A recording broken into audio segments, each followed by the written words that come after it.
Bonjour à toutes et à tous, je suis Claire Laplace et je vous souhaite la bienvenue dans la 4e saison de La Boussole, le podcast des parcours qui ne perdent pas le nord. Si vous aimez ce travail, dites-le moi sur votre plateforme d'écoute préférée, en vous abonnant, en mettant 5 étoiles au podcast et en laissant un commentaire. C'est par ces actions que le podcast est visible. Merci à tous ceux qui prennent le temps de le faire, c'est précieux. Nous sommes encore en septembre et le podcast fait sa rentrée avec une conversation passionnante que j'ai eu la joie d'enregistrer avec Charlotte Lefebvre, la fondatrice de Chicompressé. J'étais vraiment heureuse de la recevoir car Charlotte, avec son restaurant, enchante mes pauses déjeuner depuis plusieurs années, en plus d'être une auditrice assidue et un soutien fort du podcast. Charlotte revient sur son parcours, l'ouverture de Chicompressé il y a maintenant 5 ans, l'entrepreneuriat quand on est la seule à porter un projet et la façon dont elle trouve son équilibre depuis l'arrivée de son petit garçon. Merci à toi Charlotte pour ton énergie communicative qui rayonne pendant toute notre conversation. C'est parti pour 1 heure avec Charlotte Lefebvre, fondatrice du restaurant Chicompressé.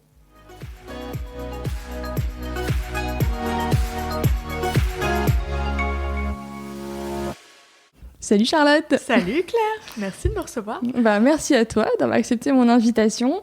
Alors, moi je t'ai rencontré le midi en allant déjeuner au boulot, que je travaille juste à côté de chez Chicompressé. Ouais. Et puis c'est vrai qu'en discutant un peu au fil de l'eau, je trouvais que c'était sympa d'enregistrer avec toi. Et puis il y avait des personnes qui m'avaient dit pourquoi tu reçois pas Charlotte de chez Chicompressé. Ah c'est cool.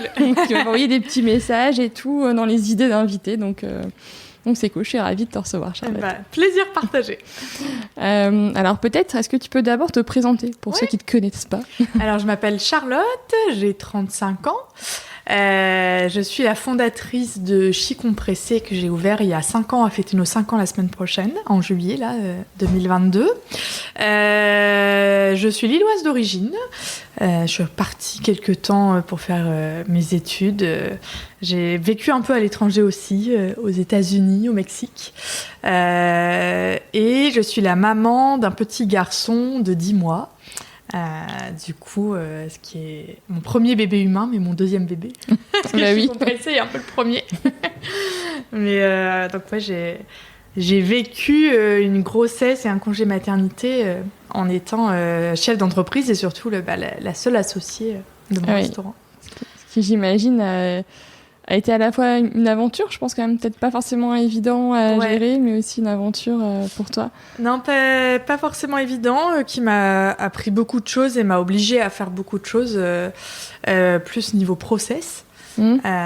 Parce que moi j'ai toujours travaillé physiquement, en fait, opérationnellement dans Chicompressé. Et en fait il y a beaucoup de choses que je faisais qui étaient dans ma tête, qui paraissent pas grand chose, mais c'est plein de petites choses qui n'étaient pas écrites en fait. Voilà, qui n'étaient pas écrites et qu'il a fallu que j'écrive et que je donne en fait aux personnes qui étaient là pour me remplacer pour que ce soit fait. Même si évidemment quand t'es à ton compte, ton congé maternité, t'es pas off à 100%. Il y a plein de choses que je continuais de gérer, mais il y a beaucoup de choses sur le lieu physique que je ne pouvais plus gérer. En fait, tout ce que j'ai pu déléguer qui avait lieu sur le lieu physique, je l'ai fait. C'est des choses toutes bêtes, mais ça peut être de détartrer la machine à café, c'est moi qui le faisais, de passer les commandes chez tel fournisseur, parce que c'est des commandes beaucoup moins récurrentes, de boissons, d'épicerie, donc on peut stocker, c'est moi qui le faisais, je le faisais avec une certaine logique et une certaine gestion des stocks et des coûts, donc il faut essayer aussi de transmettre ça en fait à l'équipe qui reste. Et ce qui est pas forcément évident, et surtout de mettre sur le papier tout ce que tu as dans la tête. Et finalement, je pense que je l'avais tellement jamais fait que j'ai essayé de le faire, mais c'était un peu le bordel, ça n'a pas été très très bien cadré de ma part. C'est pas évident non plus. Non. De sortir un peu tous ces trucs qu'on fait de façon automatique et qui paraissent naturels et faciles finalement. Pour moi, et qui sont pas des choses compliquées, mais qui représentent un certain volume en fait de travail. Et c'est marrant parce que justement ma collaboratrice Marie, qui est là depuis quasiment le début, quand je suis revenue, elle m'a dit je me suis rendu compte en fait de tout vraiment les petites tâches que tu faisais rien qu'au resto, où t'as l'impression que ça va pas te prendre du temps, mais mis bout à bout, ça prend pas mal de temps en fait. Oui, c'est clair. Donc, Et finalement, c'était intéressant qu'elle puisse, elle aussi, voir ce que moi, en fait, je pouvais faire en dehors de la gestion et de tout le travail qui est plus sur ordinateur. Mais rien que déjà opérationnel, toute la charge que moi aussi, je prends. Au quotidien. Voilà, et qui représente beaucoup quand je dois la déléguer, en fait. Et si tu veux bien, Charlotte, on peut peut-être revenir un petit peu en arrière. On est parti direct sur le congé mat et tout, mais parce que t'as pas toujours... Enfin, ça fait 5 ans que tu t'occupes de Chi Compressé et que tu t'es investi là-dedans et que c'est ton premier bébé, du coup. Mais avant ça, t'étais pas du tout dans cet univers-là. Non, pas du tout. Qu'est-ce que t'as fait comme étude, du coup, Charlotte ? Alors, moi, j'ai fait une école de commerce. Enfin, même pour revenir au tout début, j'étais partie pour faire une fac d'anglais. Moi, je suis prof d'anglais. Et du coup, après le lycée, mes parents m'ont dit tu vas être prof d'anglais, très bien, la meilleure manière d'apprendre c'est de partir, donc pars. Et ils m'ont poussée à partir aux États-Unis, donc dans un pays anglophone. Moi j'ai choisi les États-Unis, et du coup c'était avec un organisme, et là c'était génial parce que j'étais pendant 1 an dans une famille d'accueil en immersion complète, où je suis retournée au lycée là-bas et tout ça. Et ouais, c'était super. Et ma famille, j'ai encore des contacts avec eux. Là, ça fait longtemps que je les ai pas vus, mais je suis retournée les voir plusieurs fois. Donc ça m'a beaucoup ouvert et ça m'a beaucoup aussi construite en tant que personne, parce que j'avais 17 ans, qu'à l'époque, ça se faisait pas trop de partir... Enfin, les gens partaient beaucoup, mais dans le cadre d'école de commerce plus tard. Vraiment de partir là, après le lycée, comme ça... Et d'ailleurs, c'était tellement exceptionnel. Je me souviens, mes amis, ils avaient fait une soirée surprise quand je suis partie et une quand je suis revenue. Tu vois. Excellent. Et ouais, ça m'a appris beaucoup de choses sur moi. Ça m'a donné un peu plus confiance. J'ai pas forcément confiance en moi au départ. Et c'est vrai que quand t'es dans l'avion, là, tu pars et tu dis je pars pendant 10 mois toute seule. Enfin, certes, il y a une famille qui m'attend de l'autre côté, mais je les connais pas. Je connais personne. C'est le bout du monde. J'avais acheté un agenda et j'avais décompté les jours. Jusqu'à ce que je rentre en France. Et après, au bout de 3 mois, je me suis dit oulala, en fait, non, ça va passer trop vite. Et du coup, j'ai fait une fac d'anglais en rentrant, que j'ai très vite arrêtée parce qu'en fait, ça m'a pas plu. Et je me suis rendu compte que j'avais pas envie d'enseigner à des élèves en fait, qui peut-être n'en auraient rien à foutre. J'avais pas le courage de me battre finalement pour leur faire aimer. Et là, je me suis posé beaucoup de questions. Et finalement, on est quand même, et surtout je m'en suis rendu compte aux États-Unis, dans un système en France très théorique où on t'apprend pas à aller chercher ce que t'aimes vraiment. Alors moi, j'étais assez théorique, enfin voilà, les cours j'aimais bien, j'étais pas la meilleure de ma classe, mais ça passait bien. Et en fait là, je me suis retrouvée en mode mais qu'est-ce que j'ai envie de faire de ma vie ? J'en sais rien. Et puis on nous apprend pas à réfléchir comme ça en fait, à se poser, c'est quoi mes options, peut-être que je prends un peu de temps pour réfléchir. Alors qu'aux États-Unis, c'était tout l'inverse. En fait, par an, tu as 2 matières obligatoires. Donc moi, dans l'année où j'étais, c'était histoire et anglais, donc anglais équivalent de notre français à nous. Et après, tu choisis absolument tout. Donc j'ai fait de la céramique, j'ai fait de l'écriture créative, j'ai fait du sport, j'ai fait de la psycho, t'en as qui font de la musique. Et en fait, les Américains sortent du lycée, ils savent pertinemment ce qu'ils aiment et ce qu'ils ont envie de faire. Et même dans leurs études supérieures, ils peuvent choisir un master de droit et un mineur de psycho, enfin... Ils peuvent faire un peu ce qu'ils veulent. Et c'est vrai que c'est la grande force, je trouve, de ce système-là, c'est que on t'apprend à tester plein de choses et puis et à pouvoir aller en fait dans les milieux que t'aimes et dans lesquels t'es bon. Et ça, beaucoup moins en France. Et finalement, la fac aussi, moi, me convenait pas. J'ai besoin d'être assez cadrée. La fac, ça va bien, je trouve, à des gens qui sont très disciplinés. C'est pas mon cas, moi je suis pas très disciplinée. Et du coup, en fait, en faisant différentes recherches, je me suis dit que le commerce, finalement, ça m'intéressait pas mal. Sauf que j'avais fait un bac littéraire. Donc, bifurquer dans le commerce quand t'as fait un bac littéraire, c'est pas facile. Je confirme parce que j'ai fait la même chose. Donc du coup, voilà. Ça te ferme beaucoup de portes. Et donc finalement, j'ai fait une école qui s'appelait l'ESPEM à l'époque, qui s'appelle BBA EDEC maintenant. C'était la post-bac en fait de l'EDEC. Et après, j'ai rejoint en 5e année l'EDEC. D'accord. Du coup, suite à l'EDEC, j'ai fait un stage de fin d'études d'assistante chef de produit à la Française des Jeux, qui s'est bien passé. J'y suis restée 3 ans et demi. Ok. Et c'était mon expérience avant d'ouvrir Chi Compressé. D'accord. Et donc, qu'est-ce qui fait qu'à un moment, tu te dis... j'ai envie de faire autre chose, ou ce que je fais, c'est pas exactement ce que j'ai envie de faire ou... Je savais depuis mes études que je voulais créer ma boîte à un moment. Je savais pas dans quoi, donc je me suis même pas posé de questions, mais je testais pas mal de petits trucs. Le milieu des startups me plaisait beaucoup. Et je me souviens déjà quand j'étais à la Française des Jeux, j'adorais rencontrer des gens qui créaient leur business et tout. Tu vois, quand on m'en parlait, je les contactais pour qu'on aille manger ensemble alors que je les connaissais pas. Mais j'adorais ce milieu-là, ça me fascinait un petit peu. Et je participais, les decks organisaient des rendez-vous une fois par mois sur l'entrepreneuriat. Donc j'y allais. Vraiment, j'adorais ce truc de créer sa boîte. Et quand j'ai rencontré mon mari, s'est posé la question de revenir à Lille. Ouais. On l'a fait, lui il a très vite trouvé du boulot. Et je me suis dit que c'était le bon moment en fait pour me lancer. J'avais 29 ans à l'époque. On n'avait pas d'emprunt, pas d'enfant. Du coup, voilà, c'était le moment idéal. Si ça marchait pas, j'aurais perdu de l'argent, mais je mettais pas vraiment en péril des choses à côté. Oui, construit de la famille, machin. Voilà. Ouais. Et j'ai commencé à réfléchir à mon idée. Enfin, j'ai eu la chance, mais c'est venu un peu facilement tout seul. Parce que de mon expérience en fait personnelle, à la Française des Jeux, on n'avait pas de cantine. Tous les midis, on allait chercher à manger à droite à gauche et on se retrouvait au bureau pour manger ensemble avec mes collègues. Et je me suis dit, en fait, j'ai envie de créer ça à Lille, la possibilité de bien manger rapidement. Parce que moi, étant de l'autre côté, j'avais pas le temps de me faire à manger le soir, je le faisais pas. Ou alors si, parce que j'habitais toute seule, donc je me faisais une plus grosse quantité, j'en avais pour le lendemain. Mais j'aimais bien me dire, tiens, aujourd'hui je peux aller manger une salade, j'ai la possibilité. Là, je peux aller manger un petit plat parce qu'ils le font, j'ai la possibilité de le faire aussi. Et c'est vraiment ça que je voulais offrir, la possibilité de bien manger rapidement pour ceux qui n'ont pas forcément le temps. Mais comme c'était pas du tout ton métier, comment tu t'es formée Alors justement, là, je me suis posé beaucoup de questions et au départ, j'étais plutôt partie sur le système de franchise. Ouais. Parce que quand t'as pas du tout d'expérience, c'est génial, t'as un concept qui a déjà été éprouvé, où les bases sont déjà là, et ça te permet d'ouvrir rapidement. Et j'ai quand même rencontré en fait différents personnes en fait dans ce milieu-là de la restauration, dont une personne qui avait ouvert un resto en franchise et qui m'a dit oui c'est génial pour ouvrir rapidement, t'as tout un groupe derrière toi et tout. T'as pas trop de questions à te poser, mais par contre, sur tout ce qui est le marketing, les choses, c'est pas toi qui décides.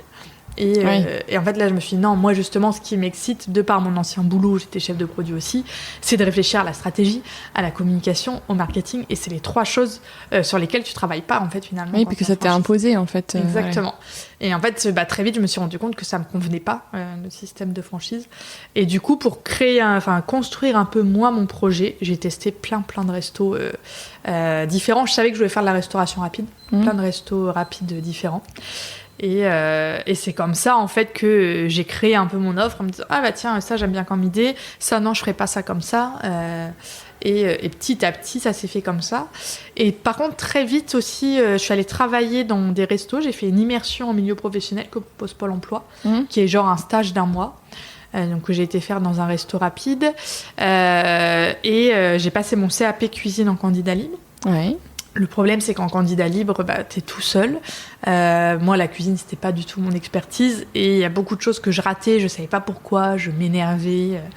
Et en fait, je suis tombée en regardant un reportage sur Arte, sur une formation qui s'appelle Cuisine mode d'emploi, qui a été créée par Thierry Marx, le chef Thierry Marx. Et en fait, ce qui est génial, c'est que c'est une formation qui est diplômante, qui est très pratique, dans le sens où c'est pas de la théorie, on fait vraiment de la cuisine tous les jours. C'est un peu comme un restaurant d'application. D'accord. Et les autres avantages, c'est que c'est gratuit. Souvent, les formations que moi je voyais, t'étais à 10 000 € l'année. J'avais pas 10 000 € en fait. Et surtout, c'était assez court, c'était sur 3 mois. Que les autres, c'était au moins 1 an. Et moi, voulant me reconvertir, 1 an, c'était trop aussi. Ouais, c'était trop long. Et du coup, j'ai postulé à ça en février. J'ai été prise pour la session de septembre. Et entre-temps, j'ai trouvé un boulot de 6 mois dans un restaurant rapide pour me faire la main. Et ça a été hyper formateur. Parce que je me suis vraiment rendu compte du matériel dont j'allais avoir besoin, de une personne, ce qu'elle peut accomplir en combien de temps. Et franchement, je peux que recommander aux gens qui veulent se lancer dans la restauration, pour qui c'est une reconversion, d'aller travailler en fait dans d'autres restos avant d'ouvrir le sien, parce que pour se rendre compte aussi, et ça te donne des bases solides. Et vraiment, du coup, je me souviens très bien quand j'ai ouvert chez Con, je me suis dit il me faut un four, il me faut une cellule de refroidissement, il me faut tel frigo. Je savais à peu près en fait. Ouais, tu savais où t'allais. Au niveau des équipements, j'avais une bonne idée, donc Donc ouais, ça a été top, plus sur le côté vraiment restauration. Et aussi quand je me suis rendu compte que j'allais pas pouvoir ouvrir tout de suite parce que ma formation, c'était 6 mois plus tard, je me suis dit ok, j'ai quand même envie d'optimiser ce temps-là. J'aime bien écrire, j'aime bien rencontrer les gens qui créent leur business. Et j'avais créé en parallèle un blog qui s'appelait Chic on Choc, sur lequel je parlais de mes bonnes adresses créées par des indépendants. Et en fait, c'était génial parce que donc je testais moi vraiment sans me présenter en fait en tant que cliente comme tout le monde. Et puis après, je l'ai contacté si ça m'avait plu en mode tiens, j'aimerais bien faire un article sur vous. Et je l'ai rencontré. Et en fait, ce qui était super, c'est que ça me permettait aussi de parler de mon projet et du coup de créer des liens, il me filait des bons conseils et tout ça. Et ouais, enfin moi j'adorais. Et d'ailleurs, je faisais pas que des restaurateurs, c'était vraiment tout type d'entrepreneurs. Et c'était hyper enrichissant en fait de rencontrer des indépendants parce que moi j'allais être une indépendante aussi. Ouais. Et de voir comment c'était leur quotidien. Ouais, carrément. Ouais. Oui, parce que ça change complètement quand t'es salarié, en fait, du moment où tu deviens indépendant, rien à voir. Non, ça n'a vraiment rien à voir. Et surtout, la chance que j'ai eue aussi, c'est que au moment où moi je créais Chicon, 1 an avant, il y avait Gaëlle, la fondatrice de Mademoiselle Coquette, qui s'appelle maintenant Coquette Concept Store, qui avait créé sa boutique. Et en fait, c'est une de mes très bonnes amies. On était au lycée ensemble et voilà, on est restés très bonnes amies. Et du coup, c'était vraiment chouette de vivre ça ensemble. On échangeait énormément, en fait, à ce moment-là, et on s'épaulait. Et ça, c'était top, en fait. Certes, j'étais la seule associée de mon futur business, mais j'avais des amis autour de moi. Mais t'étais pas toute seule, en fait. Ouais, j'étais pas toute seule. Et ça, c'est hyper important. Ouais, c'est clair. Et sur ta formation, comment ça se passe finalement en 3 mois? Ça t'apprend les bases Ouais, c'est vraiment apprendre les bases de la cuisine, maîtriser les bases. Ça peut être rien que de la découpe, de comment bien tenir ton couteau, comment bien découper et tout ça, les différents types de cuisson, types d'épluchage, etc. Et en fait, ce qui est pas mal, c'est que le midi, il y a des groupes qui viennent manger. Donc ça te permet aussi de voir vraiment ce que c'est un service. Avec des plats à sortir à telle heure et tout ça, mais t'as quand même un chef qui est avec toi, on est par groupe de 10 et du coup t'es pas laissé tout seul non plus dans la nature. Donc ça c'est bien d'avoir le chef aussi qui est là derrière pour nous seconder. Et en fait surtout on est 10 mais il y en a que 3 qui s'occupent vraiment du service pendant le déjeuner, donc ça tourne en fait d'un jour à l'autre. Et après, c'est qu'une fois que tu finis ta formation, il y a toujours un point qui n'est pas forcément évident, c'est de trouver son local. Ouais, ça a été assez compliqué, parce que du coup, en parallèle de la formation, évidemment, je continuais à travailler sur Chic Compressé et tout, beaucoup dans ma tête, forcément. J'avais fait quand même une étude de marché et tout ça. Et en fait, moi, ce que je savais aussi, c'est que je voulais être ouvert que le midi et que la semaine. Donc, il fallait que je sois dans une zone de bureau. Et j'avais beaucoup ciblé des endroits type la Haute-Borne à Villeneuve-d'Ascq par exemple, où il y a énormément de bureaux, mais aussi très peu de locaux finalement disponibles pour pouvoir s'implanter, ou quand il y en a, c'est des gros locaux de 200 mètres carrés. Moi toute seule, 200 mètres carrés, c'était trop. Pas possible. Je voulais plutôt maximum 80 mètres carrés. Et j'ai visité plein de trucs, je trouvais rien, et surtout pour moi, j'allais pas me mettre dans l'île en fait. Et un jour, j'en avais ras-le-bol, j'étais un peu désespérée. Et j'ai mis un message sur Facebook comme quoi je recherchais un local, etc. Et une personne avec qui j'étais au lycée m'a répondu en mode écoute, contacte mon père, il est agent immobilier de locaux professionnels, il y a peut-être quelque chose. Donc je l'ai contacté et il m'a dit oui, j'ai un local à tel endroit, allez voir, donc rue du Vieux-Faubourg, là où je me suis installée. Et je connaissais pas du tout moi cette rue où j'y suis allée, je connaissais pas plus. Je connais les alentours parce que c'était à côté, était vraiment à 2 pas de la gare du Flandre. Oui. Mais cette rue-là, je connaissais pas. Et en fait, en regardant des bureaux alentours, il y en avait plein. Et il y avait notamment le CIC en face qui était l'un des seuls à avoir une cantine, mais tous les autres n'avaient pas de cantine. Et je me souviens très bien, j'allais avec mon petit papier un midi du mois de février, il faisait hyper froid, pour compter le nombre de gens qui passaient devant le local. Et sur 1h30 de temps, il y a eu genre 500 personnes qui sont passées. C'était énorme. Ouais, c'est énorme. Et je me suis dit, il y a du potentiel en fait. Certes, c'est pas un endroit où tu vas te balader quand tu vas dans l'île, mais pour le midi et la semaine, en fait, c'est top parce que y a du monde. Et même s'il y avait pas mal de concurrence finalement, parce que tu es dans le secteur de la gare, sur du fait maison, il y en avait très peu. Oui, non, il n'y avait pas beaucoup. Non. que moi c'est mon quartier où je travaille, tu vois, et avant je bossais à la Gare Lille-Europe, donc je bossais dans ce quartier-là en fait. Et c'est vrai que c'était un vrai sujet de où est-ce qu'on va manger, quoi. Le midi, il y avait, enfin, à Euralille à l'époque, en tout cas, moi, quand j'ai commencé à bosser, j'étais au Crédit Lyonnais, c'était en 2007. Et j'ai bossé de 2007 à 2015. C'était un vrai casse-tête de savoir où est-ce qu'on allait manger et tout, bon. Et après, quand je suis arrivée au CIC, il y avait une cantine. Mais moi, tu vois, à titre perso, je veux bien manger une fois, voilà, 2 par semaine à la cantine, mais en fait... c'est pas que j'aime pas être mangée à la cantine, mais c'est qu'en gros mes collègues je les vois tout le temps et des fois le midi j'ai pas forcément envie, ou alors j'ai des courses à faire, des trucs et en fait je préfère pas manger à la cantine. Ouais, je comprends. Et c'est vrai que d'ailleurs c'est marrant parce que quand moi tout de suite j'ai senti, enfin t'as des feelings hein, et en visitant je me suis dit c'est celui-là je le sens. Et je me souviens très bien quand on faisait les travaux, il y a un mec qui est venu toquer et dit oui. Non mais je comprends pas pourquoi vous vous mettez là. Tous ceux qui ouvrent, ils font que fermer. Ce local à la poisse, enfin vraiment, c'est une connerie ce que vous êtes en train de faire, quoi. De la merci, c'est encourageant, je suis déjà partie. C'est sympa. Et en fait, je pense que c'est un local qui n'avait pas trouvé le bon business finalement. Parce que en effet, ça a beaucoup changé. Et en fait, dans ce quartier-là, il faut faire de l'emporter. Moi, l'emporter représente 50% en volume de mon chiffre. Donc, de ma fréquentation plutôt. Donc, ce qui est énorme. Et en fait, avant, c'était beaucoup plus des restaurants traditionnels. Mais en fait, les gens qui travaillent, c'est marrant parce que d'ailleurs, les gens qui travaillent alentour, c'est mes clients habitués, qui peuvent venir plusieurs fois par semaine. Les 3/4 n'ont jamais mangé sur place. Parce qu'ils prennent à emporter. Que sur place, j'attire beaucoup plus une clientèle de gens qui se baladent dans l'île, qui me suivent sur les réseaux sociaux, et quand ils réfléchissent de « Ah bah tiens, je vais manger où ce midi ? Ah bah oui, c'est vrai, il y a Yashi compressé. » Sur place, c'est des gens beaucoup plus occasionnels en fait. Donc c'est vraiment 2 types de clientèle très différentes. Et les 2 sont complémentaires. Surtout que l'avantage de la clientèle à emporter, c'est que à un moment, j'ai 30 places max chez Chicon, je peux pas pousser les murs, je peux pas en avoir plus, mais ce qui te permet d'avoir quand même plus de clients, à emporter, tu peux faire plus de clients sans avoir à les loger finalement. T'as pas besoin d'avoir trop de place, ça passe quoi du coup. Donc c'est vraiment ce business model là, je pense qu'il fallait dans ce local là.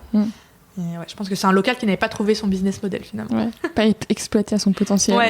Exactement. Et à l'inverse, moi je suis fermée le soir et j'ai bien vu le quartier le soir quand on faisait les travaux et tout ça. C'est le quartier de la gare qui reprend ses droits. Enfin, ça redevient craignos en fait comme fréquentation. Donc, et c'est ça aussi, les restos qui étaient implantés là avant ouvraient le soir, ouvraient le week-end, mais ça s'y prête pas du tout. Non, donc, c'est si la clientèle, on va dire cible, elle est pas là le soir et le week-end quoi. Ce qui m'arrange très bien. C'est qui est bien aussi d'avoir ces soirées, ces week-ends, c'est bien aussi. Même si j'avais décidé que je voulais pas dès le départ, au moins il y a pas de regret de dire ah ouais mais bon quand même si j'ouvrais le soir ça marcherait bien. Non, ça ne marcherait pas. Donc c'est parfait. Et comment donc tu fais tes travaux? J'imagine que tu as aussi un budget. Enfin, comment tu gères aussi l'aspect, tu vois, financier, parce que quand tu dois ouvrir un établissement, je vois en ce moment, moi je suis beaucoup Sylvana. En plus, c'est ce soir, sa petite soirée. Et en fait, c'est vrai que tu vois, moi, pourtant, qui ai travaillé sur des dossiers de financement, plutôt d'entreprise, pas forcément de pro, mais je me rends compte de tout ce que c'est. En fait, comme elle parle beaucoup de ses coulisses et tout, je me dis waouh, tu dois ouvrir quand tu ouvres en fait un restaurant, il y a quand même énormément de coûts, d'investissements. Enfin, toi, comment t'as géré ça du coup? Je me souviens très bien. Mon père m'avait filé sa carte métro, parce qu'il avait une carte métro. Et comme je savais à peu près, de par mes expériences, l'équipement qu'il me fallait, je suis allée chez Métro et j'ai relevé les prix de tout ce que j'avais besoin en termes d'équipement. Donc, si je dis pas de bêtises, ça faisait une enveloppe de 30 000 € au mois. Et après, avec le cuisiniste aussi par lequel je suis passée, il m'a un peu aiguillée. Et après, le comptable, en fait. C'est beaucoup aussi. Alors, certes, quand je suis allée voir le comptable pour faire mon prévisionnel, tu lui dis quand même la majorité des coûts. Mais lui a un peu plus l'habitude. Et moi, la chance que j'ai eue, c'est que le local, quand je l'ai visité, était vide. Donc, j'ai pas eu à reprendre ni de fonds de commerce et il n'y avait pas de droit au bail non plus. Ah oui, ça fait une économie. Ça, c'était des belles économies parce que j'ai pas eu du tout à dépenser d'argent là-dessus. Et si je dis pas de bêtises, je devais être sur un coût global à 100 000 € en comptant ma trésorerie. Et moi, j'ai apporté personnellement 30%. Ok. Et le reste, ça a fait un financement du coup? Ouais, le reste, j'ai eu 58 000 € de la banque. Ouais. J'ai fait un prêt d'honneur. J'ai eu 4 000 €. Et après, un crowdfunding.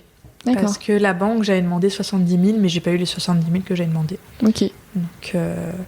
Donc ouais, tout ça, mis bout à bout, a fait que j'ai pu avoir la somme. Et c'est vrai que ce qui était bien aussi, c'est que le fait d'avoir déjà communiqué en amont de l'ouverture, alors que j'ai ouvert début juillet, donc ce qui n'est pas non plus la période la plus propice parce que c'est les vacances, mais finalement ce qui était très bien parce qu'on a eu 2 mois un peu plus calmes, donc pour nous roder, c'était top. Au moins quand tout le monde est revenu à la rentrée, on n'était pas non plus au taquet, mais voilà, on avait bien opérationnel. Voilà, exactement.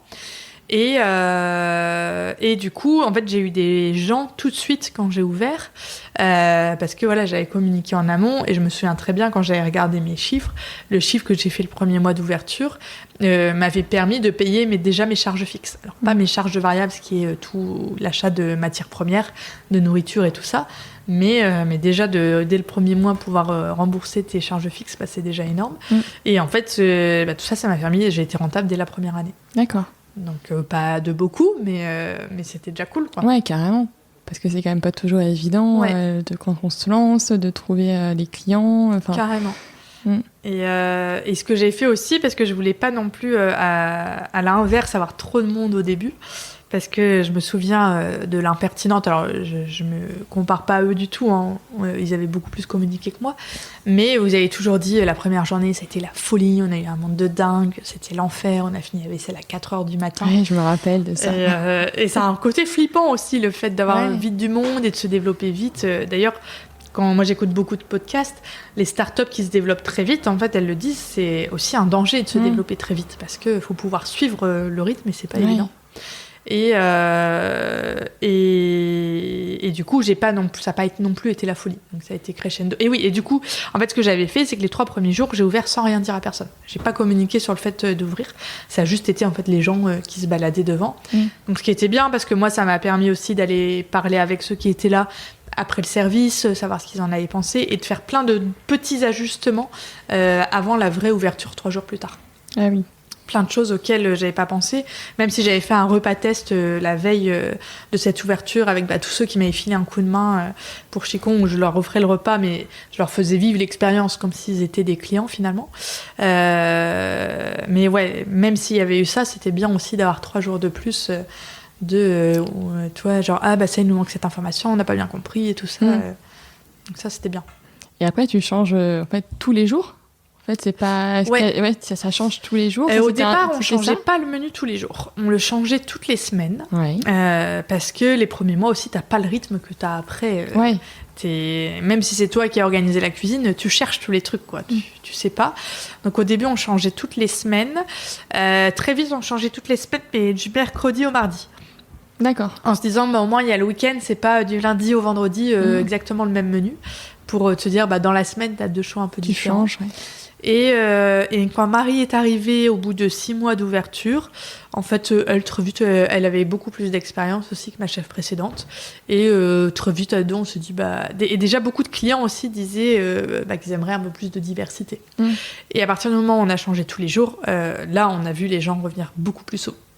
Oui, parce que finalement, ils étaient certains de ne pas avoir la même chose. Ouais. Et même si notre principe de buffet au poids fait qu'un jour tu peux prendre un peu de quiche, un peu de salade et le lendemain autre chose, en fait t'aimes pas forcément tout ce qui est proposé non plus. Donc on a vraiment vu un changement à partir du moment où on a changé le menu tous les jours. Et c'est vrai que dit de l'extérieur ça peut paraître compliqué, mais ça va, c'est pas si compliqué que ça finalement, parce que t'as vraiment les produits de saison. Et en fait, on se dit, ok, là, on a ça dans le frigo, qu'est-ce qu'on peut faire avec ça Et j'avoue qu'on sait rarement 3 jours avant ce qu'on va faire à la fin de la semaine. Ouais, après, c'est un petit peu de suspense pour tout le monde, en fait, du coup. Ouais, exactement. Parce que c'est vrai qu'il y en a beaucoup qui nous disent, mais comment vous organisez? Vous faites vos menus vachement à l'avance. Et en fait, pas forcément, pas tant que ça. Et après, il y a beaucoup de choses qui reviennent. C'est-à-dire, par exemple, les lasagnes, c'est un plat qui marche très bien. on va facilement en faire 2 à 3 fois dans le mois, mais espacé de plusieurs jours, donc c'est pas gênant. Et en plus, les lasagnes, on en fait toute l'année, mais l'été, on va en faire aux courgettes, et puis l'hiver, on va en faire au potimarron. Et si un jour on a fait les lasagnes végétariennes et qu'à côté c'était du pulled pork, et ben 2 semaines après on va peut-être refaire les lasagnes, mais à côté ça va être un autre plat. Donc il y a aussi on a une base de plats qu'on refait régulièrement. Oui, qui font un forme de roulement, sauf les cookies.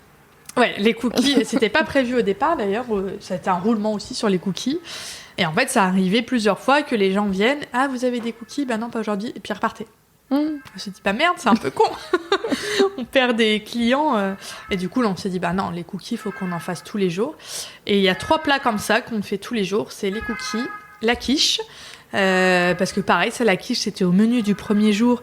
Et en fait, quand t'es sous forme de buffet au pois où tu peux prendre une part de quiche et plein d'autres trucs, bah ça plaît bien. Et les gens adorent notre quiche.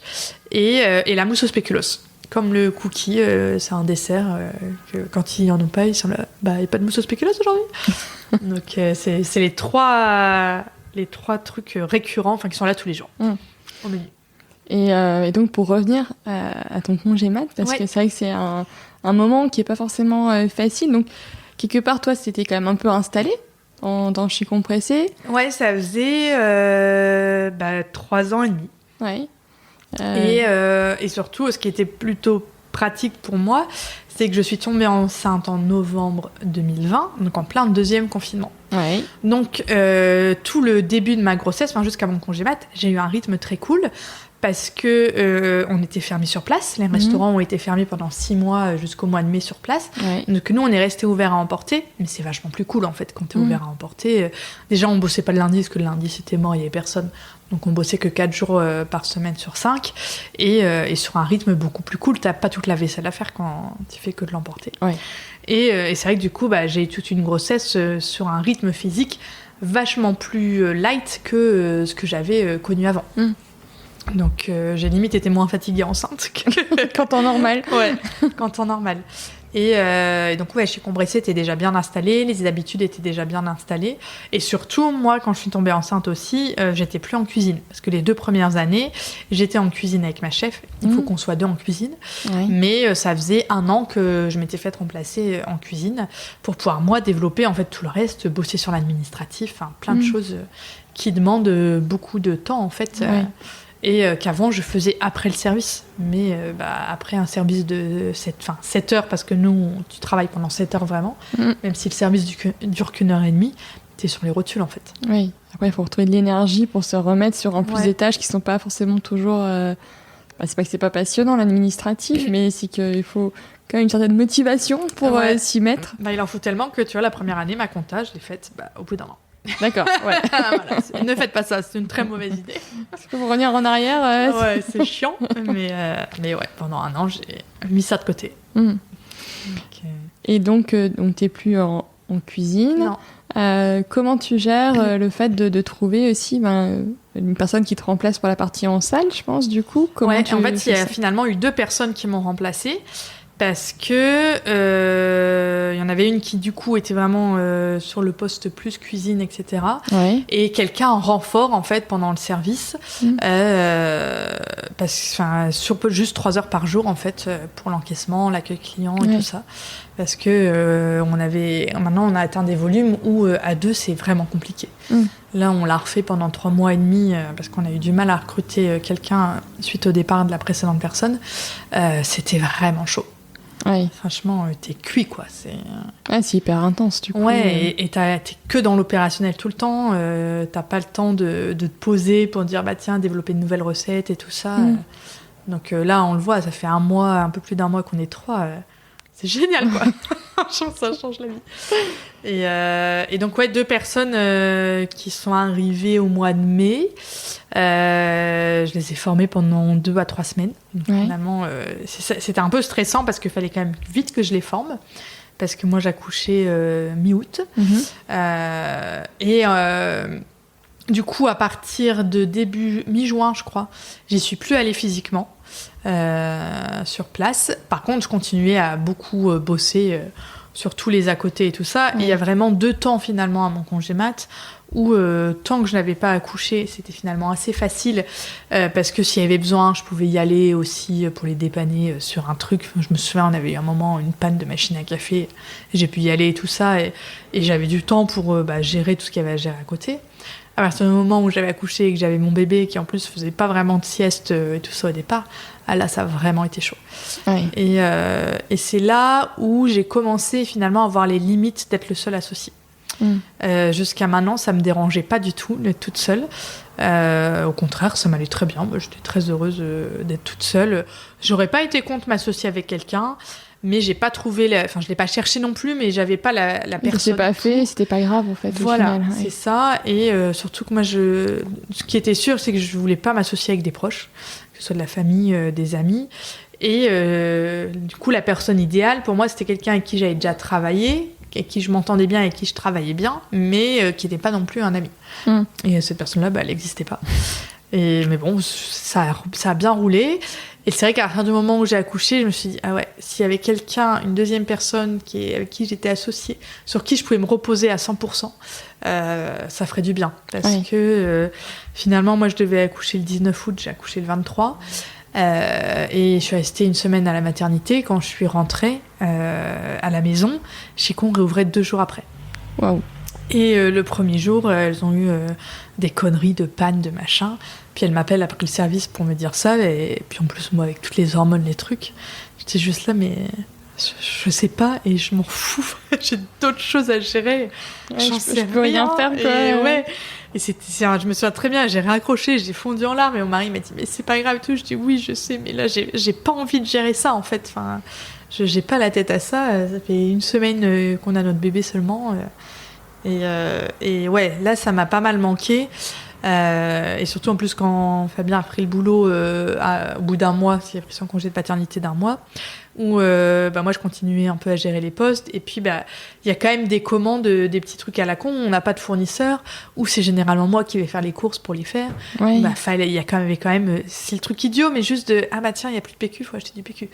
Bon alors ok, donc j'ai mon bébé sur moi, je gère la commande, finalement je me fais livrer du PQ, alors d'habitude j'y vais, mais... Et c'est plein de petits trucs qui paraissent pas grand chose, mais en fait où t'es obligé de travailler. Ouais. Et je me souviens très bien, du coup les premières semaines quand j'étais toute seule avec mon bébé, quand il faisait sa sieste, on me dit quand il dort, tu dors. Et du coup, j'ai essayé de dormir. Et en fait, je culpabilisais parce que je disais, mais non, mais j'ai plein de taf. Enfin, même juste faire la compta et déclarer les heures que faisaient mes salariés, je n'aurais pas le temps de le faire. Et du coup, en fait, j'arrivais jamais à dormir parce que mon cerveau turbinait. Et je me disais, non, en fait, il faut que je fasse ça, ça, ça. Et en même temps, j'avais pas non plus l'énergie pour travailler. Mais là, ça m'a... t'étais obligée. En fait, t'avais pas vraiment d'autre choix que de quand même... travailler, même si c'était vraiment, évidemment beaucoup moins qu'en temps normal, mais il y a des tâches que tu pouvais pas déléguer en fait. Exactement, et c'est vrai que j'ai mis, j'avais des demandes de traiteurs, de trucs, ou même juste de fournisseurs qu'il fallait qu'on se rencontre, et par contre ça j'ai tout décalé à décembre. Je dis non, jusqu'à décembre je vois personne, je fais pas de rendez-vous pro, je suis en congé maternité, donc non. Et c'est vrai que depuis que j'ai repris et tout ça, là, au bout de 5 ans, tu te dis un peu, bon, comment on se développe, qu'est-ce qu'on fait ? Ouvrir un deuxième toute seule, je n'en sens pas l'énergie.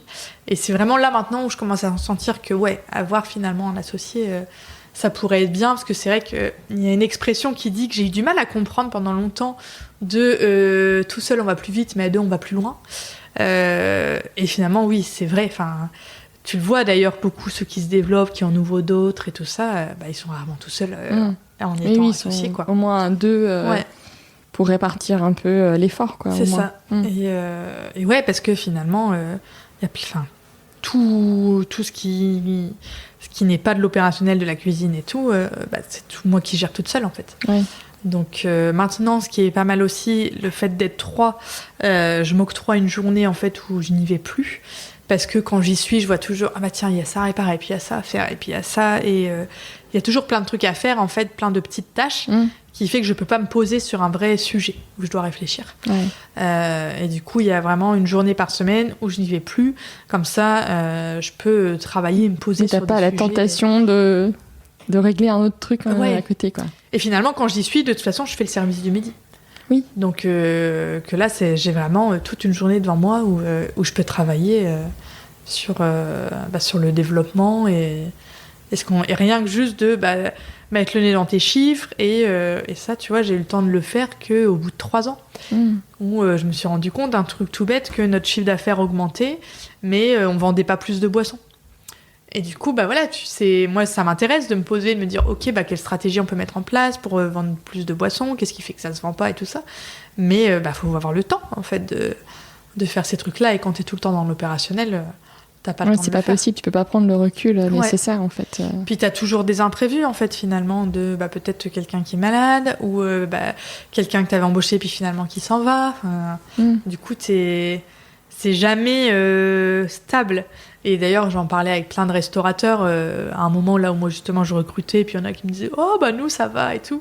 Et là, je les ai revus récemment, ils m'ont dit « Bon, ça y est, la période où c'est bon, j'avais une équipe stable, elle est finie parce qu'un tel démissionne pour tel truc, un tel s'en va. Ouais. » C'est mouvant en fait.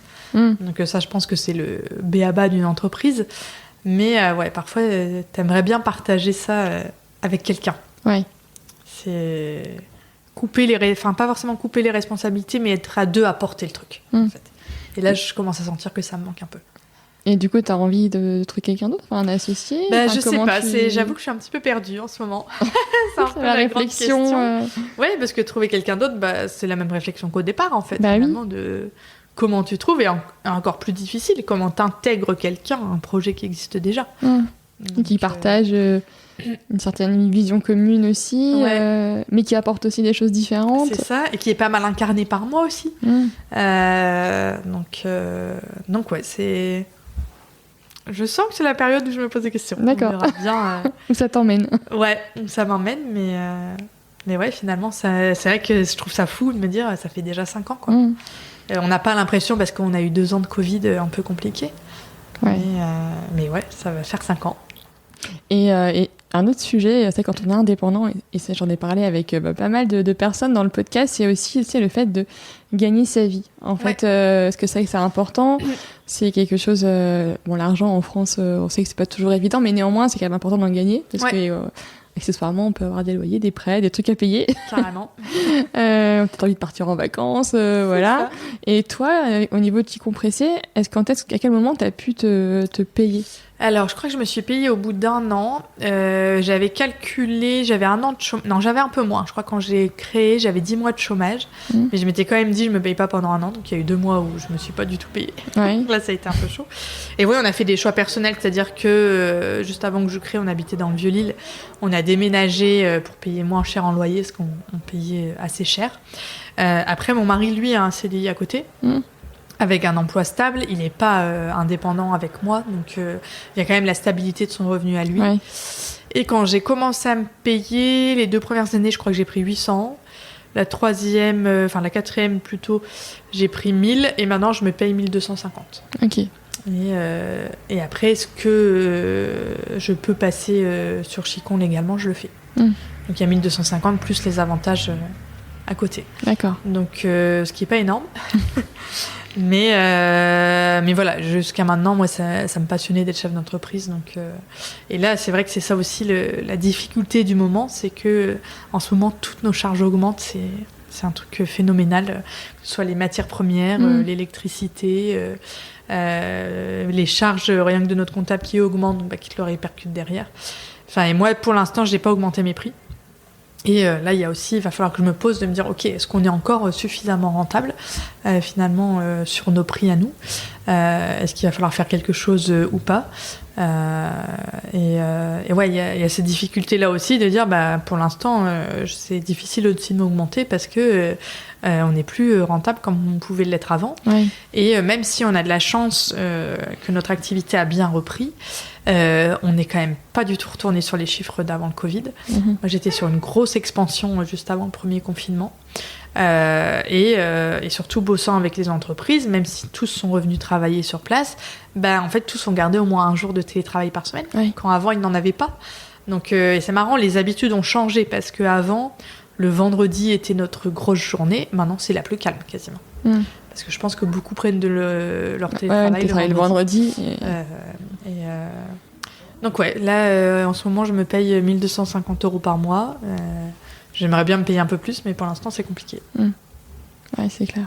Et après, toi, donc, quand t'es revenu de ton congé mat, Ouais. comment ça s'est passé? Parce que c'est vrai que c'est de trouver ton rythme entre ton enfant qui va en crèche, je crois, Ouais, du il coup, va c'est à la ça? crèche. Bah, en fait, ça s'est plutôt bien passé parce que finalement, comme j'avais un rythme déjà qui se faisait bien avec une vie de famille avant d'avoir un enfant, bah, ça n'a pas changé grand-chose. Alors si, là où c'est compliqué, c'est que moi, la crèche où je vais n'ouvre qu'à 8h30. Et en restauration, arrivé à 8h30, enfin, d'ailleurs, c'est même pas arrivé à 8h30, parce que si c'est moi qui le dépose, bah, le temps de faire la route, je suis plutôt là à 9h. Ouais, c'est tard, du coup. Ouais, c'est très tard. Autant quand on est 3 que j'étais pas en cuisine, ça n'a pas été gênant. Mais là, les 3 mois et demi, on s'est retrouvés qu'à 2 et qu'il fallait que je sois en cuisine. Ça a été une organisation un peu compliquée. Donc c'est plus sur ça où ça a été galère. Mais après, il y a la crèche jusqu'à 17h, 17h30 ou 18h, ça dépend. On peut le chercher un peu quand on veut. Donc en fait, ce qui est pas mal, c'est que bah, moi, le service, généralement, à 15h, tout est fini. On a tout rangé. Mes 2 salariés s'en vont. Et bah, finalement, j'ai 2h, 2h30 de battement devant moi. Et en fait, ça change. Il y a des jours, je vais travailler. Donc, je vais rester, je vais bosser sur mon ordi. Il y en a d'autres, bah, je vais aller faire des courses pour Chicon. Ou je vais faire mes rendez-vous médicaux, ou prendre du temps pour moi. C'est vrai que ces 2 heures-là, elles sont sympas. Oui. Quand même par jour.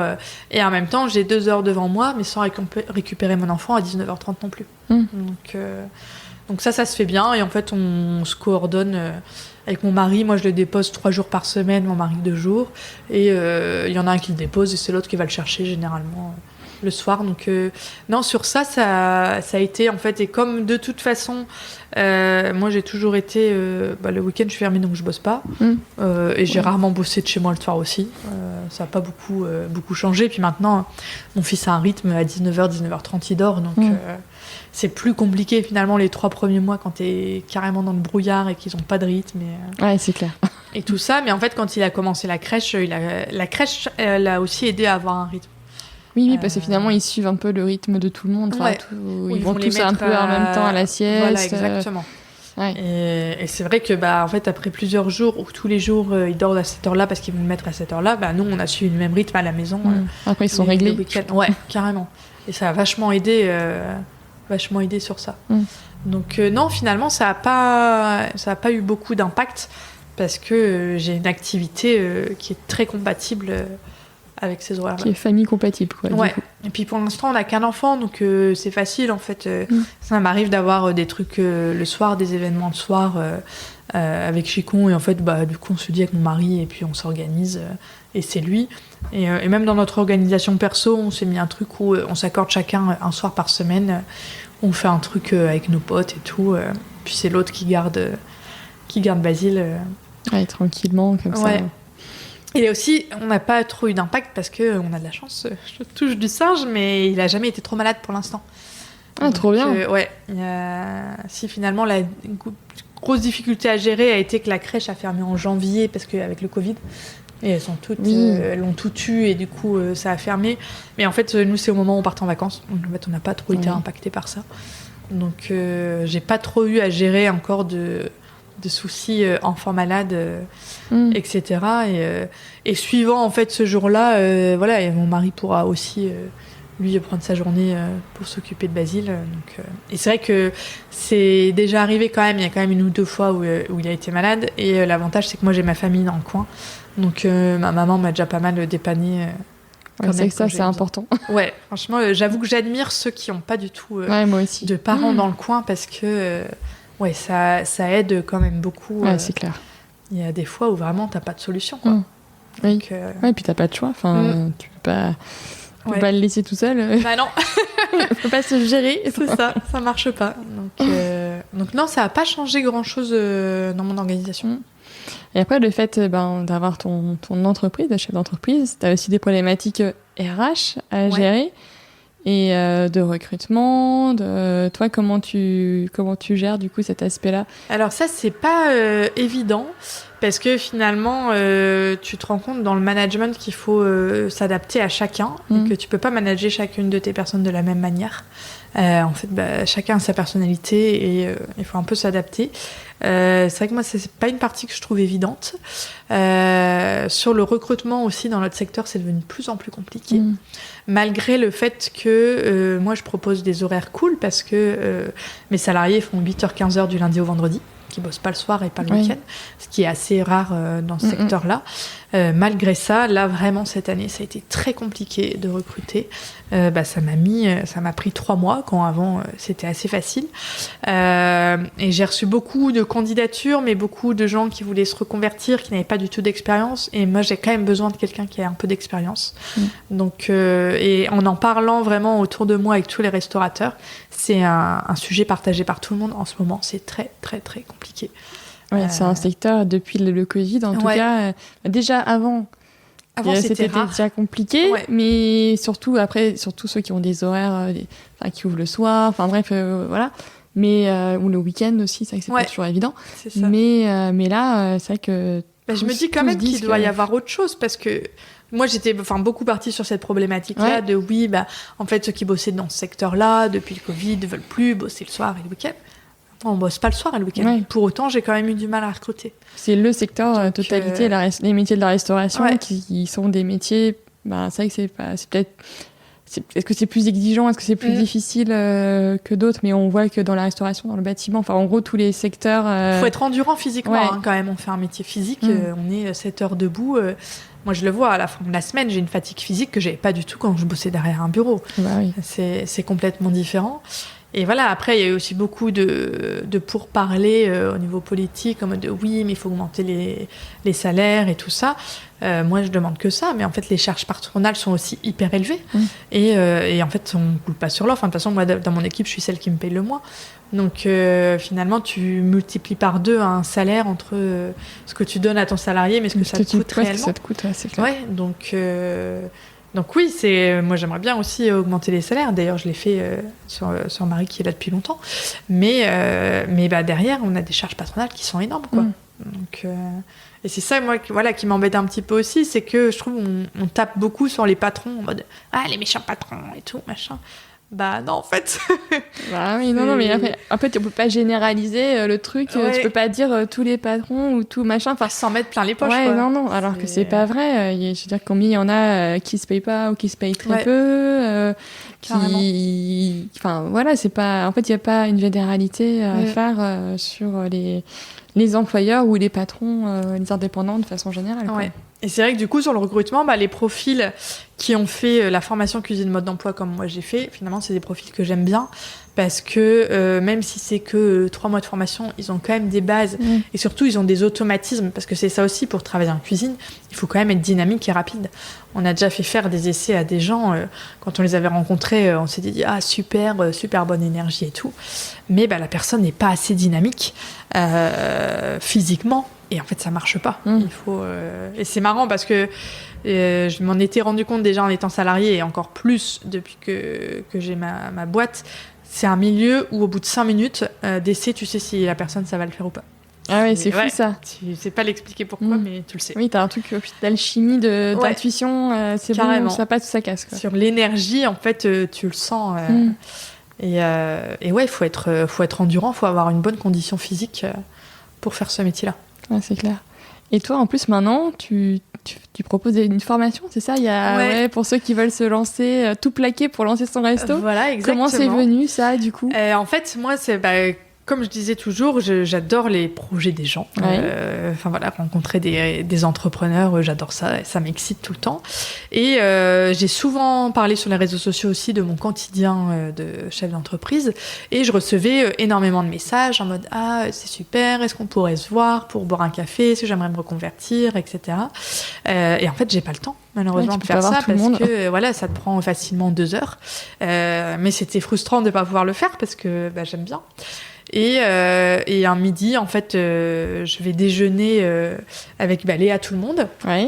qui est la femme de César Tout-le-Monde, le cofondateur du comptoir volant, qui lui déjà, quand j'avais créé Chicon, je le connaissais de loin, mais m'avait envoyé un message en mode ouais, si t'as des questions, t'hésites pas, c'est pas facile de se lancer, surtout tout seul, donc vraiment pas de problème, tu m'appelles, je t'aide, y a pas de souci.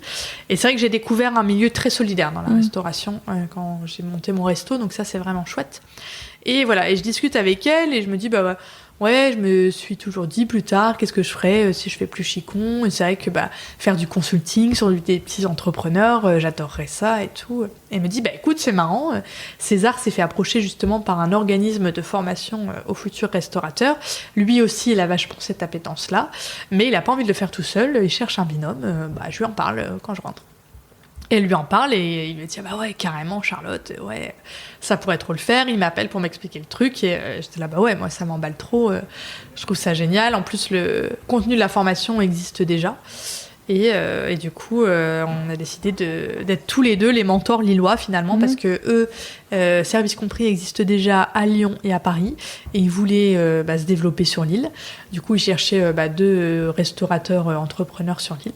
Et du coup, on fait la formation à 2, donc qui est une formation en fait il y a 2 jours de workshop en présentiel sur différentes problématiques de créer ton resto, de faire le business plan, quelle offre solide, quelle offre liquide proposer, l'emplacement, comment trouver son emplacement, etc. Et après, ceux qui le souhaitent passent à un jury pour être sélectionnés en fait pour qu'on les suive en mentorat pendant 6 mois. Donc là c'est vraiment individualisé et personnalisé où on se voit tous les mois et mais après on se voit mais on est disponible tout le temps s'ils ont des questions, etc. C'est vraiment de l'accompagnement en fait aux futurs restaurateurs. Et ce qu'on l'a tous les deux avec César, l'envie qu'on avait c'était de se dire voilà, c'est génial parce que ça nous met un super pied à l'étrier, de voir si ça nous plaît vraiment et de se dire que de plus tard vraiment se lancer chacun seul avec peut-être notre propre formation. Mais c'est un super tremplin pour tester ça.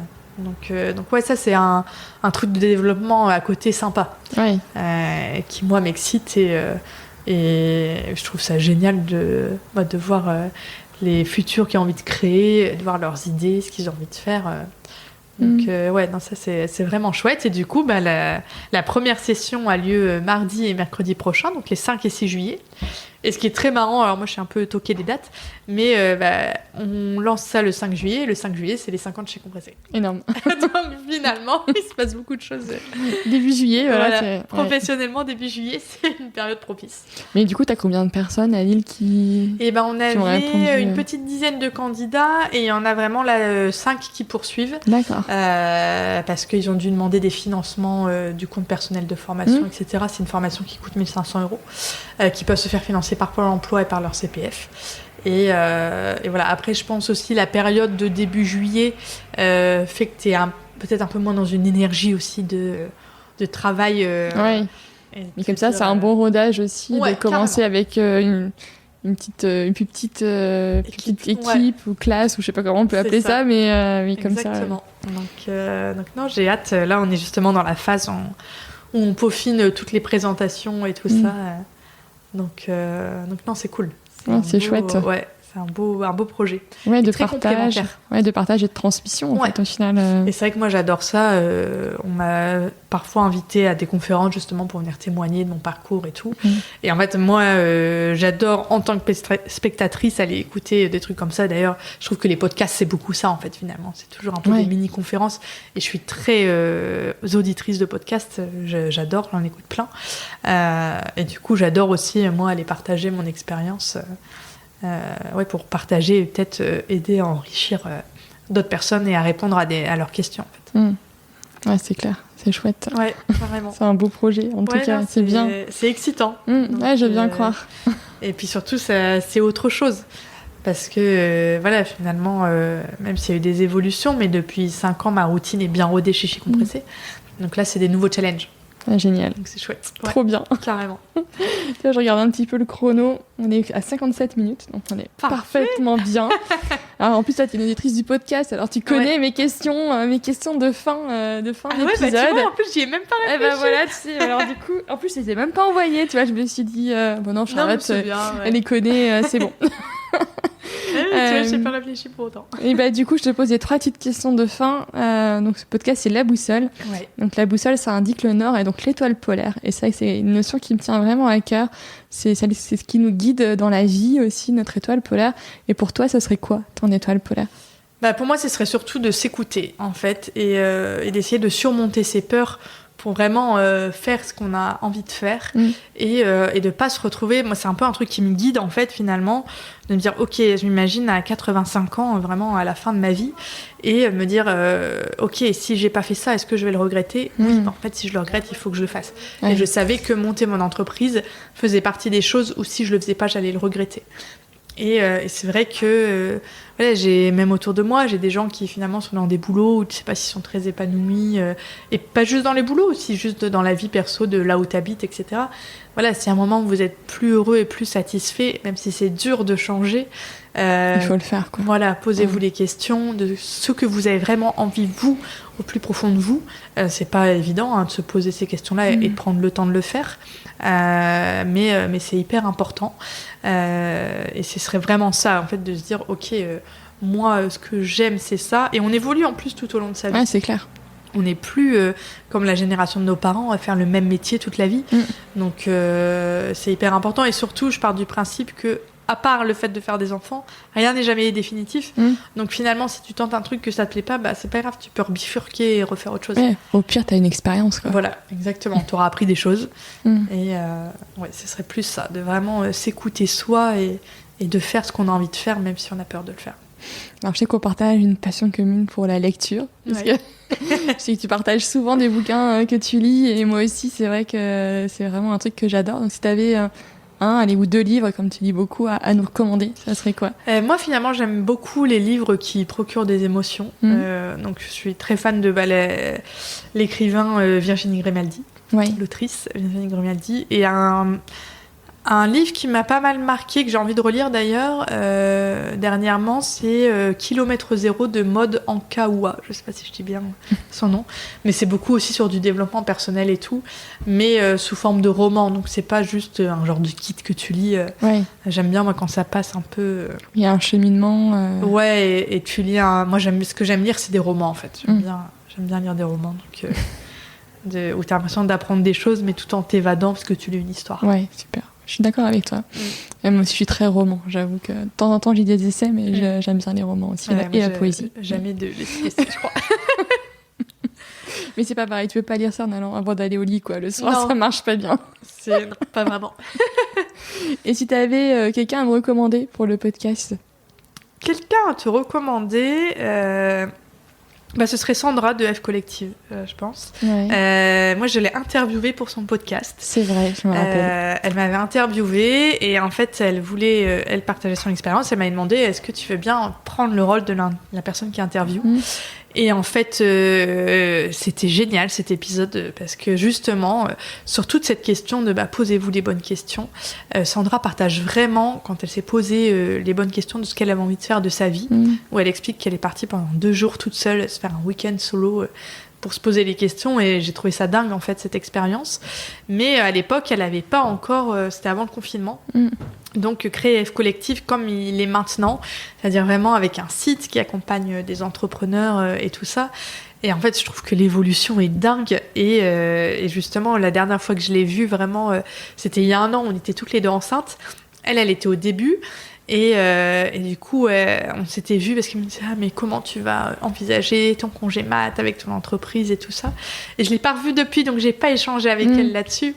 Et justement, je serais hyper intéressée de savoir comment elle s'organise aussi. Surtout que maintenant, en plus, elle a ses équipes à Lille, mais elle n'habite plus à Lille. Elle a déménagé, elle est vers Grenoble. C'est ça. Donc, non, c'est vraiment une chef d'entreprise hyper inspirante. Et je pense qu'il pourrait apprendre beaucoup de choses, nous apprendre beaucoup de choses. Super, merci beaucoup Charlotte. Merci Claire. J'espère que cet épisode vous a plu. Si vous appréciez ce travail, partagez le podcast autour de vous, abonnez 2 personnes de votre entourage et dites-le moi sur Apple Podcast ou Spotify. Je vous dis à très vite pour un nouvel épisode de La Boussole. D'ici là, portez-vous bien et n'oubliez pas de regarder votre étoile polaire.